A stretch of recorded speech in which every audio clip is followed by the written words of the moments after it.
Hi everybody.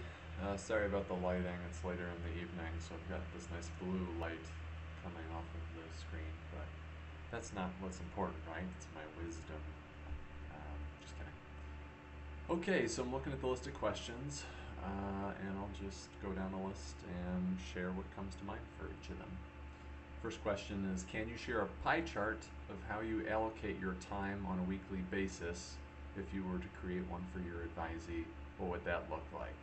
So, in terms of a pie chart for my own time, I can tell you what it ideally is and what it ends up being, but I try and model my pie chart after what, as a faculty member, my distribution of effort is, my DOE. And so it's typically a big chunk of it is research, and then the other two chunks are teaching and service. Right now, this fall 2016 semester, I have a course release, so my teaching load is a little bit lower, but we'll say on average, my pie chart, when I'm kind of being smart about it, looks to be about 60% to 70% research tasks, then about 20 to 30%, well, yeah, probably about 20 to 30% worth of teaching, and then 10% on service related stuff. Service being uh, program evaluation and improvement for the master's and doc programs, helping out with Division 17, Society of Counseling Psych, doing things with Kentucky Psychological Association, doing things in the community. Those things fall into that header of service. So yeah, ideally my pie chart is the majority is focused on research because that's what's most heavily incentivized for us at UK. And that is what makes or breaks our ability to get tenure. Because generally, as long as you're a decent instructor and you do some service, you'll be fine. And then the strength of your research and are you involved in bringing in money into UK through grant work, those seem to be the big determinants, at least at a high research productivity university like UK. That's what's most incentivized for us. So, um, yeah, try and make the biggest portion research, and the trick is to be disciplined about it. As far as for my advisee,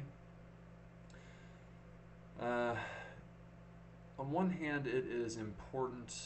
One of the purposes of graduate school is that you're getting a strong foundation.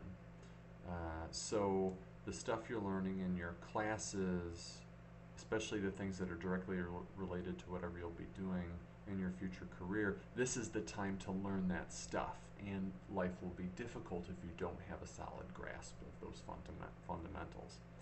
That being said, I always tell folks that classes in graduate school are the least emphasized in some ways. It's kind of like you want to do a good solid job in your classes, but in terms of where you put that extra effort that you can squeeze out, generally it's not into classes, it's into research and publication if you want to go the academic route, or it's into additional clinical experience if you want to go the clinical route. So ideally, at some point in your career while in graduate school, you figured out where you want to end up, and you look at, okay, what do they value the most? What sort of products do they value the most? Is it clinical expertise, multicultural competence, the number of publications on your CV? So whatever it is, that's what you want to try and maximize with whatever extra time you can squeeze out. And those things that are less incentivized or less important for your future career, you do a healthy minimum. You kind of do the core amount that you need to do, but you want to really constrain that time so that you maximize efficiency and you open up extra time for work-life balance stuff and having a life, and to pour into that key area that will end up getting you the job or not getting you the job. So for me, knowing that I wanted to go into academia, I purposefully constrained the time I spent on classwork and clinical work so that I was getting the core stuff, fulfilling my basic obligations, but I was never wanting to become an amazing therapist. That was not my goal because I wasn't going the clinical route. That wasn't going to be the primary hat I wore. I wanted to be a good trainer as a teacher and a supervisor, so those skills were important to me, but less so a frontline clinician sort of skill set. So by constraining that time in the class in the clinical sphere, I had more time to publish, and because I published more, I was able to get a nice job here. And that's just kind of how it works, in my opinion. So yeah, it's maybe the pie chart for the advisee would be 30 to 40% classes, and then as far as the like clinical practicum stuff and the researchy, being involved in labs, publishing stuff, depending on which career route you want to go into, you'll maximize that portion. So if you want to go into academia, ideally you're spending 30 to 50% of your time on the research stuff. Or if you're wanting to go clinical, ideally 30 to 50% of your time is going into that clinical stuff. So I guess that's what I would say about the pie chart stuff. But of course, your life circumstances and other obligations that you have can influence that. And I should say too that regardless of whether you're going into clinical work or academia or somewhere else, it's our obligation as professionals to be involved in service. So just like as a faculty member, there are service obligations I've taken on at the local, state, and national level, and professional level. Students, it's a good idea to get into that habit as well. So you want to be thinking about, depending on what coalesces well with your goals, whether it's more heavy involvement nationally, which is good for academics usually because you want to network with the people who will be looking at your applications later, versus if you're going to go clinical and you know you're going to stay in the state, for example, then being involved more locally and statewide in your like Kentucky Psychological Association, for example, may be a better synergy in that you're doing good and you're providing a service to the world or to people, and it will also facilitate your own career development. So any service you do ideally should satisfy both of those goals. It should be doing something you believe in and care about, helping people, which is the primary core of it, and also will facilitate your own professional growth, development, networking, that sort of thing. So you might want to say like 10% service squeezed into that pie chart. I think I've gone over 100% with all of those, but okay. So yeah, 10 minutes on that one question. Wow, good job. So question number 2, what texts related to your field have you found to be instrumental to your development? Any non-field related texts that have been influential? I should have recorded this in my office instead of at home so I could have looked at my bookshelf. But there's some that come to mind. So one of them, if you want to go into academia, the Complete Academic is a good book to read. Kind of orients you to some of the things you need to be thinking about. It's not specific to counseling psych, but it's helpful to raise your awareness to some of the things you need to think about if you want to go into academia. Something specific to counseling psych would be Wampold's text, where the great psychotherapy debate and the later versions of it. It's just so fundamental to the way we as counseling psychologists think about our practice and the focus on common factors rather than one specific brand of therapy being superior to the others, which of course the data doesn't hold up. So just this focus on common factors and what really matters in terms of the alliance and hope and other things, what really makes a difference. That it's such a fundamental book that you'll probably read in graduate school, but if you don't, and I guess my caveat is for some of you who are not in counseling psych, this will be less relevant. So take what I say with a grain of salt depending on what program you're in. But for counseling psych folks doing talk therapy stuff, Wampold's The Great Psychotherapy Debate is a really fundamental text. What else? Gerald Wing Su's Overcoming Our Racism was a book that for me was a very helpful jumpstart to my thinking about my own privilege and power as a white male. And I read that as an undergraduate student at the encouragement of Lisa Spannerman, who's one of my mentors, who's at Arizona State currently. So that's a book especially for, I think, white allies, which is a good read. Um, what else? I'm going to pause here so I can ponder this some more, actually. Okay, give it some more thought. Existentially, for someone who identifies as caring and thinking about existential stuff, I think that Ernest Becker's Denial of Death book, scary title, but for me, as someone who has a secular identity rather than a religious identity, it was extremely formative for me when I was in college for thinking about what does it mean that I've been born into this wide world and I don't know what my purpose is, if I have a purpose, how do I want to think about my life and my place in the vast universe and how I'm so small and tiny and insignificant, of course, except to those around me and those I touch. Just how to make sense of this cosmic place we find ourselves in. It was very helpful for me. Depending on your worldview, it might be useless or pretty cool, but that's one book I'm very fond of. And Tim Wise's White Like Me was something I read later in my career, but again, excellent for someone who aspires to be an ally, particularly for folks who are white. It's really helpful, I think, and hearing and listening to a white person talk very fluently and openly and raw about their experience and the things they benefit from and tracing it back historically, and it's just I think it's been a good model for me in thinking about my own whiteness. In terms of therapy related stuff, I feel like this is so cliche, but honestly a lot of the big pieces of my clinical approach were shaped by the fundamental texts, and because I think about my life and how I cope with it and those pieces, I used what I've learned as a therapist to cope and survive and thrive in my life well. So for me, acceptance and commitment therapy is definitely captures up how I look at the world in terms of trying to, always aspiring to mindfully approach the world. And so Act Made Simple by Russ Harris is a great, very, very accessible book that talks about ACT and brings you into the philosophy of it.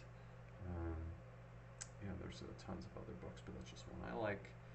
Taber's Interpersonal Process and Therapy book is another classic, just really beautifully, it's complex, but it beautifully captures how these formative relationships we have as we grow up just shape how we experience the world and the stuff that gets us into trouble these days. And it's just a beautiful, common factors, congruent way of looking at clinical work, and it really emphasizes the bread and butter alliance building as the core of what creates change for most clients, rather than fancy interventions and the stuff that stereotypically, when you're entering a grad program where you're going to learn talk therapy, you think the fancy stuff is what creates change, but it's not. It's the real basic micro skills and alliance building stuff.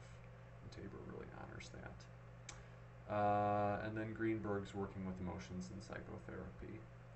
That book, again, is another complex and dense book, but for someone who was raised by progressive parents, but who still, my father modeled for me a masculinity that was somewhat flexible and somewhat traditional, and I, in turn, ingested that and was certainly socialized that way by my peers growing up in school. So suffice it to say, I have a lot of traditional masculine norms inside me that I've had to some degree, as much as I can, unlearn and learn to be more flexible around in terms of my emotional intelligence and pieces around that. And Greenberg has a way of talking about emotions and providing this taxonomy and this approach to thinking about emotions that was just so eye-opening for me, because I had an infantile, it's a little strong, but I had this really basic understanding of what emotions are and their function and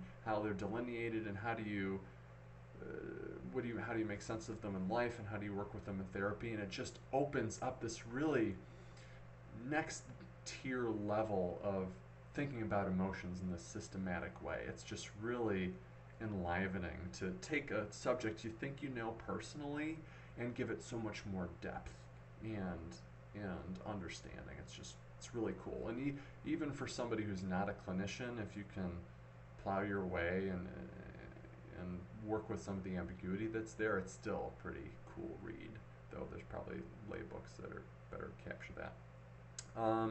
And then this is boring, but JCP and TCP, for those of us who are counseling psychologists, it's good to keep up and skim articles as they come out, because particularly if you want to go into academia, part of your socialization into academia is always keeping up with what people are publishing, how they talk about their work, how they structure it, because we first mimic smarter people than us in how we write and do our research. So I learned by mimicry. So, these people seem to get published in this good journal, and this is how they approach it and talk about it. Okay, I'll bear that in mind when I approach my next projects. And that's one of the ways that I've grown. So staying connected to reading these core peer-reviewed journals in our field is useful. And if you're in ed psych or school psych, the same principle applies for your key journals. Next question. If you were not in an academic role, what would you be doing instead? I could do private. I could maybe work in a university counseling center as a staff psychologist. That can be a really nice quality of life in terms of work-life balance. And if you're in a healthy center with a lot of positive vibes and good relationships amongst the staff, that can be great, I think. I like being kind of an intellectual person and like to think in these abstract ways, and acceptance commitment therapy and stuff like that. I like working with college students because they're generally self-selected for being ready and interested in thinking about things in some of these more complex ways.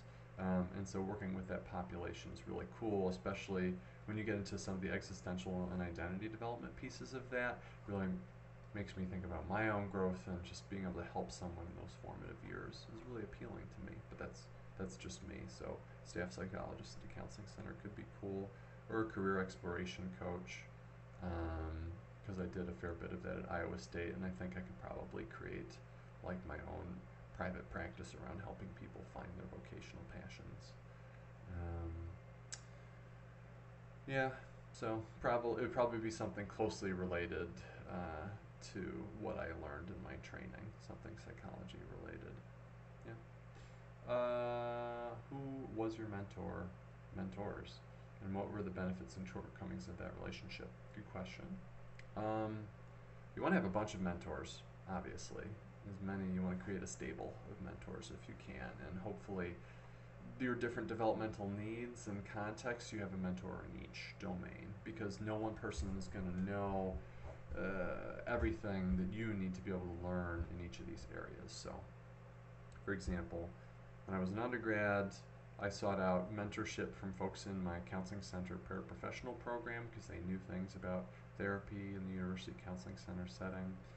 I sought out mentoring relationships from graduate students who were in the same lab that I was working in as an RA, because they could tell me about graduate student life and help prepare me for the pitfalls and glories of going into graduate school and how to survive, and just know all the things you need to know about that. And then mentoring relationships with faculty members in that lab or through other connections, because again, they have things to socialize you into the field and orient you to things you need to know and guide you in terms of graduate school. So as undergrad moved on to graduate school, I then wanted mentors in the various research topical areas that I was in, and my academic advisor who could guide me on how to prepare myself to be a competitive applicant for academia and whether that would be a good fit for me and how to get socialized into the field.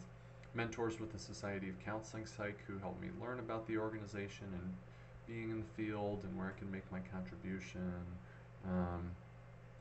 Mentors who were fairly multiculturally competent and could help me explore my own identity and grapple with my privilege and power and how I want to try and subvert that in service of social justice rather than being a passive participant in oppression of marginalized folks. So ideally you have many mentors, and and so Lisa Spannerman and David Vogel, my advisor at Iowa State, and I had people I met through Division 51 and Division 17 and Division 36 who were mentors in those areas and could give me an outside perspective outside of my program to help me look at something in a fresh light. And so, benefits and shortcomings generally is that the benefits are when they truly are wise about a certain topic, you can learn about that. The shortcomings is that people will only know certain things about certain things, and people will have opinions, and I've gotten bad advice sometimes from mentors, so you want to ideally have a cluster of mentors where there's an important career development or professional development thing that came up. You can ask multiple people and triangulate their responses, and if you hear a consistency, that's a good sign that okay, you might be headed in the right direction. Whereas if you hear this person giving you advice that is not aligned with everybody else, you have to take that with a grain of salt, right? So the potential downside is that we're all human and we all have opinions, and even this advice I'm giving you here to be meta, some of it, a bunch of other people might disagree with, so maybe I'm misleading you on some things inadvertently. So ask multiple people, develop multiple mentoring relationships so you can do that, so that you can triangulate wisdom and move forward. So I don't know if I got at the heart of that question, but hopefully that was helpful, and certainly all the other professors are chiming in, and that will help. You'll get to hear about some triangulation amongst us. How would you describe your mentoring style, especially regarding the dissertation process? My mentoring style, I think, has a few components. First of all, I like to have a warm, supportive relationship with the person. I want the person to feel safe and at ease with me. I want to demonstrate consistently over time that I'm thinking about that person. I want them to succeed. I want to see them grow, and that I'm committed to that, and that I will want to learn about their life and how they're doing and check in so that people can feel safe and supported with me. So when it comes to difficult questions or struggles related to graduate school or whatever, they know I'm a sympathetic ear, and they can come to me and can feel safe and have an appropriate degree of confidentiality, or as much confidentiality as we can have, given that we as faculty work as it takes a village to raise an advisee model, so you can't always have total confidentiality about things. And I guess connected to that, being very transparent and talking directly about what is this mentoring role that we're going to be in, what are the parameters of it. So I like to have discussions about how will this be, like here's how I envision our relationship working and where the boundaries are, and making clear like I would not be in a position to serve as their personal therapist, like I can be supportive and can certainly offer them referrals to folks if they want to get, say, some one-on-one counseling, but that I can't be their therapist, I can't be their friend. So there's this line that we walk as faculty where you're friendly and collegial and build a relationship, and there can be some platonic affection for this person who you want to see succeed, and that has to be balanced against not having this multiple relationship where there's a friendship developing, and then if you have to make tough decisions or calls about their matriculation through the program, then it becomes this tricky ethical situation. So I think having discussions and having clear expectations about what do we expect of each other, what will be included in our relationship, is important, so that there's no confusion or hurt feelings or a lack of safety that occurs when a mentee thought that they could get something from the mentor, and that wasn't actually the case. So I think clear, healthy boundaries are really important, and to talk openly about that. So there's the support side, and there's also the mentoring and the information providing side, where I try and share freely of the things I've learned about surviving in graduate school and getting prepared for the career that you want. So I like to provide information and consultation and coaching to people when they want it on certain topics. So I try to inquire frequently, hey, what are you needing from me? What questions do you have? What are the current challenges? Are you thinking about these things? Let's check in about this, just to make sure that folks are attending to the things they need to. So I think there are that informational and guidance pieces. As far as my mentoring style connected to the research we're a part of, I try and do research things with my advisee that's based on their developmental level. So earlier on, if they have less research experience, I try and identify ways in which they can help me with my program of research by delegating tasks to them that are at their developmental level and a little outside of their comfort zone, so that they can grow into that and learn new skill set, because that's important for their progression. So the right amount of complexity put in their lap for them to take it on. So I try and give them challenging tasks, but with plenty of support and a clear culture between us, where any questions or concerns or confusions they have, I make myself extremely available to that person, so they can reach out, get clarity on anything. I will not leave them in the dust. I will not leave them to stumble in the dark.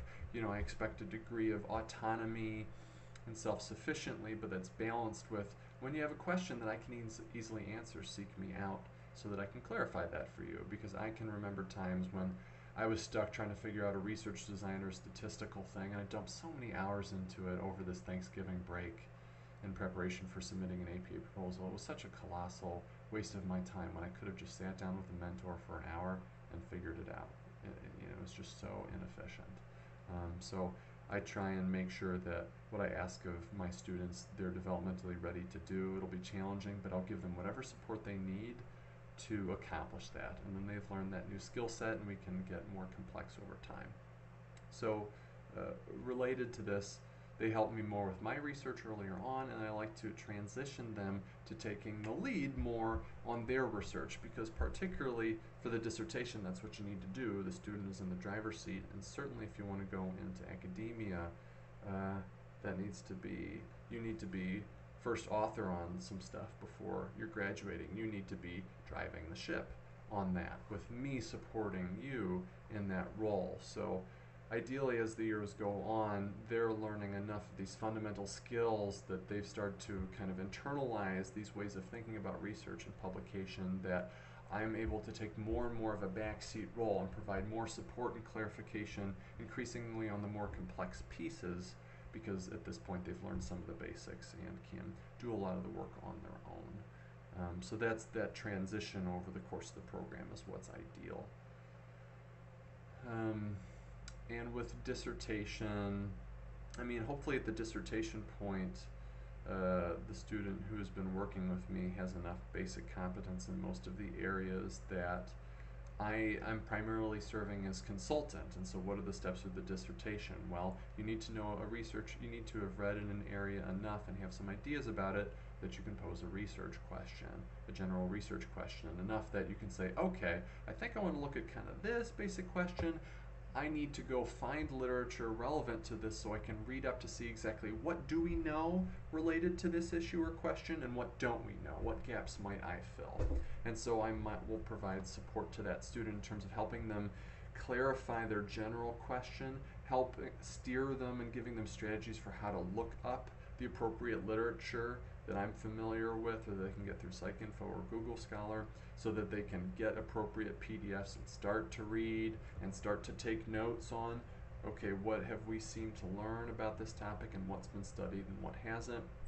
And then I expect of them to become the experts, the content experts on that literature which they've reviewed often for their qualitative exams where they had to synthesize it and write about it. So I'm ready to, because as a professor at my developmental level, I know it's kind of like therapy in a way where we expect our clients to be experts on themselves and their lives, but we're experts on the process. Okay, it's like that with a dissertation or with research in general when you're working with advanced students, where I expect them to go to the literature, read up on it, get enough experience with it where they're at a point where they can tell me, I can ask them questions about, so what's been found out or how have they done it this way, and that person can tell me, whether off the top of the head or they can consult the notes or the literature summary, bullet point summary that they've written up in Microsoft Word. So then they can tell me, okay, here's what we know, and I can say, okay, so it sounds like X, Y, and Z, so we maybe could approach a study in this way. And so I help coach and congeal down this literature into, okay, so what project do we want to do?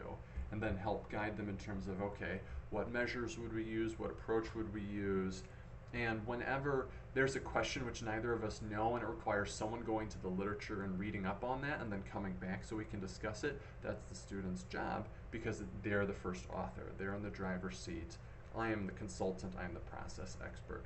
So that's how I kind of see it. So I provide consultation along the way, but the bulk of the work and the majority of the time on task is the students, because that's what's appropriate for a project like this. And certainly, when it comes to writing, I will help them craft with their written revisions and the writing of the manuscript and the authoring of it. That's the hardest part. That's the hardest research skills, to write clearly, concisely, and well and accurately. And so I provide as much support as needed. But again, I expect high quality revisions from the students, and I expect good faith effort in creating good, solid write-ups. And I'm ready and willing to give plenty of examples. They can read papers. I have templates for different sections. I can provide advice on how to approach certain things. But what is difficult for professors, and this is the same for me, is when a student is capable of doing a high quality draft or revising things more rigorously, but they choose not to because of other obligations or stressors or whatever it is. That is difficult for me, because it doesn't feel good when we have to do a task that really the student shouldn't have been able to accomplish. We don't want to feel taken advantage of, in that we feel like we're doing the student's work. We're doing something that developmentally they're ready to do. That feels tricky and difficult. And my hope for my mentees is that they're coming in as solid enough students, and with a lot of it is the initiative and the grit and the willingness, not just the skill, but that they're ready to do what they need to do. They're ready to fulfill their obligation, and I will bring the rest. I will do my part too. So hopefully that makes sense. How would you describe your mentoring? Okay, I did that one. What qualities do you look for in an advisee? Oh, that's a cool one. So qualities I look for in an advisee, I think alluded to some of them already. One of them is that you are generally smart and have good core academic skills and intelligence. Like, it's hard to do graduate school well without that, so that goes without saying. So you kind of have the tools and the building blocks to do high-level stuff, good therapy, good research. So that's obvious. Drive and initiative and creativity is a big piece, and a piece that tends to separate folks from really stellar students from more average students, is that you really need to love this stuff. You need to like counseling, psych. You need to like research, clinical work, both, one, whatever it is. But whatever field, whatever path you want to go into, you got to really like this stuff, because you're going to burn out if you don't. Because, as you know, graduate school is hard, and it's so capable of burning us out, that you really got to feel passion if you're going to survive this, and be willing to pour in that extra time into the research or whatever it is that'll help you get to that next professional step. So that drive, that hunger, that genuine interest in these things we do and these hats that we wear, that's really important. Creativity, the ability to read about a given area and to critically say, okay, so what could we do to extend this? You know, brainstorm. Okay, we know this. How would I extend this? Have I read other things where I could link these two theories together? Just to think creatively, which is hard to quantify, but being able to think creatively as well as deeply and analytically, just that critical thinking aspect, makes it easier to do particularly good research and good work. So I definitely look for that incisive ability to think critically and think creatively. Other advisees, I mean, good awareness is a big piece. Interpersonal awareness, you know how you come across to people, you know the quirks that you tend to have as a person because of how you were raised and the context in which you grew up, and so you know how you can rub off on people in positive or negative ways. You're mindful of those rough edges of your personality, and you do what you need to do to interact with people in a way that leaves them having good feelings about you. You know, you're conscientious, respectful, warm, attentive, those things. So like people like interacting with warm, conscientious folks, right? And I'm no exception. So I look for an advisee who has that interpersonal awareness, intrapersonal awareness, so you know, a given baseline knowledge of their own emotional experience, and be able to monitor that and cope with difficult feelings as they arise so that you can act in a responsible manner in difficult situations. That's totally a skill for difficult therapy sessions, as we know. So that emotional maturity, emotional intelligence is great. And there's a cultural awareness piece too, where we're always, I think, becoming more knowledgeable and wise and aware about ourselves as cultural beings and how culture influences the world around us and people's experience. And so some degree of competence and a foundation is important to have, but what's even more important is an openness and willingness, in my opinion.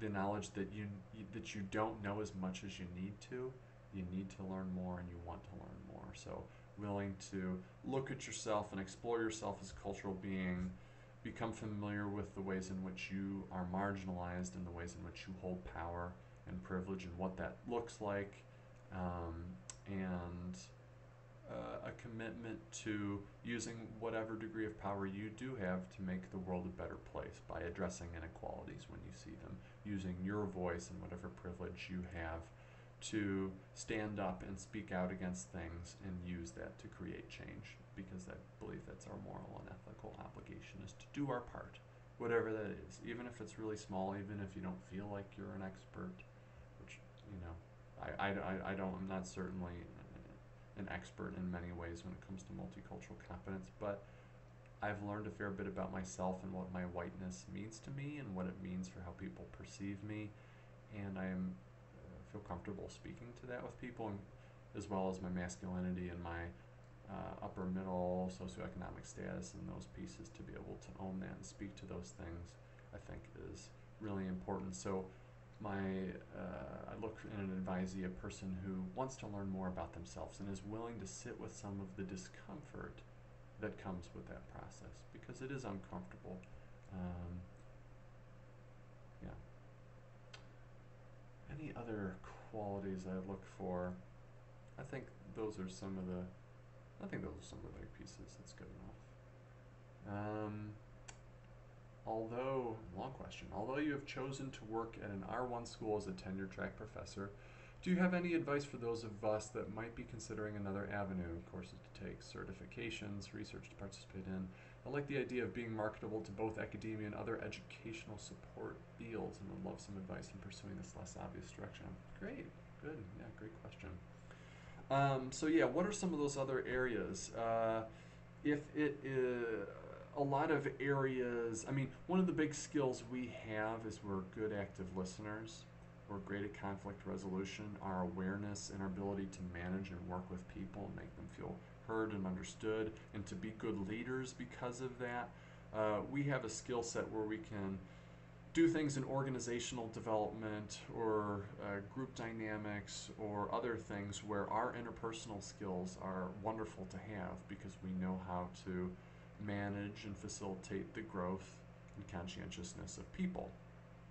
So basic core therapy skills, you're developing those throughout the program. Develop those and find ways to articulate them in transferable skills language, like be able to talk about what you're able to do and what competencies you have and why someone might want to hire you because you have those competencies, these transferable skills, these people skills. Having those strong skill set and being ready to articulate them would be helpful for going to employment and places like educational support fields or other things. If you want to go into business or nonprofit or whatever and be drawn upon for your research skill set, so if you want to be a statistician or psychometrician or research methodologist or whatever it is, obviously you want to take those classes, you want to get exposure to research, you want to be involved in independent projects and get a really core, good understanding of the basics of statistics, so that you can speak authoritatively in those manners. Because we got a good methodological education. We know a fair amount about research methods and statistics and measurement, especially as counseling psychologists, and that's valuable because businesses who need program evaluation or they need research or survey data collection, that's a skill that a lot of folks don't have, but we can, so that would be a useful skill set if you want it there. Those are some of the obvious alternative career things that come to mind. What is your opinion about completing the dissertation stage off-site? In other words, when classes and qualifying stages are completed, would you, as a mentor or advisor, be supportive of communicating electronically with your advisee while our dissertation is written? Personally, for me, yes, but there's a moderation present here. So what matters when it comes to a dissertation is that you're conscientious, on task, completing it on time, doing the tasks that you need to do in a timely manner. That's what's important. So if being far away makes that harder for you to do, being far away is a bad idea. Being able to meet in person and having some of the greater accountability there might be important for somebody who feels less self-regulated and able to do that.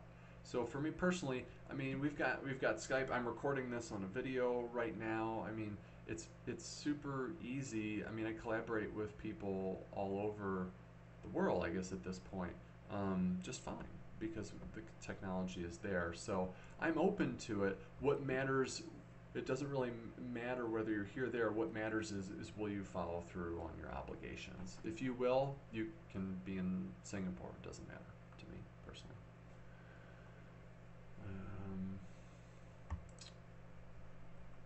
First, I want to know how a mentor and mentee relationship differs from a regular teacher-student relationship.